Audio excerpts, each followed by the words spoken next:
Do people know you're Christian? Or are you keeping that part of your identity hidden because you're afraid of how others might react? Today, I want to challenge you to be bold in your faith, because Jesus didn't call us to blend in.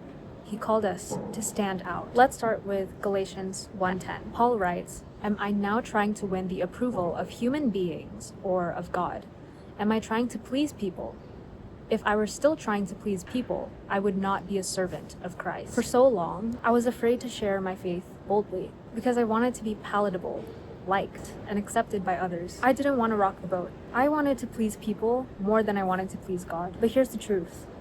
You can't serve two masters. You're either living to please God or living to please the world. And we aren't called to blend in. We are called to be salt and light. Think about what Jesus said in Matthew. "You are the light of the world. A town built on a hill cannot be hidden. Neither do people light a lamp and put it under a bowl.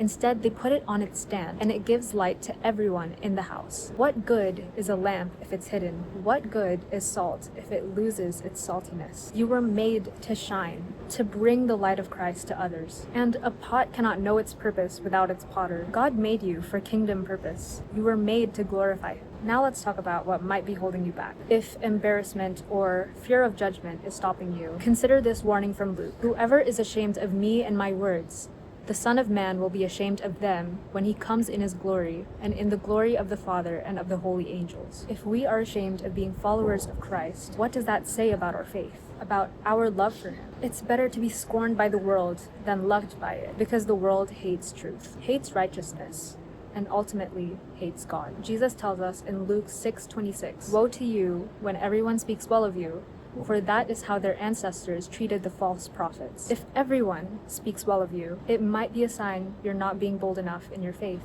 When you're bold for Christ, some people will dislike you, and that's okay. When people hate you for your devotion to God, remember Jesus' words. Love your enemies, do good to those who hate you, bless those who curse you, and pray for those who mistreat you. Loving your enemies is hard, but it's what sets us apart as followers of Christ. God loved us even when we were His enemies, even when we rejected Him. Luke 6:35 reminds us, "Love your enemies, do good to them, and lend to them without expecting anything back. Then your reward will be great, and you will be children of the Most High, because He is kind to the ungrateful and wicked." God gave us salvation, knowing that we could never pay Him back. In the same way, we are called to be generous, to love, and to reflect His grace, even to those who don't love us back. So let me ask you again.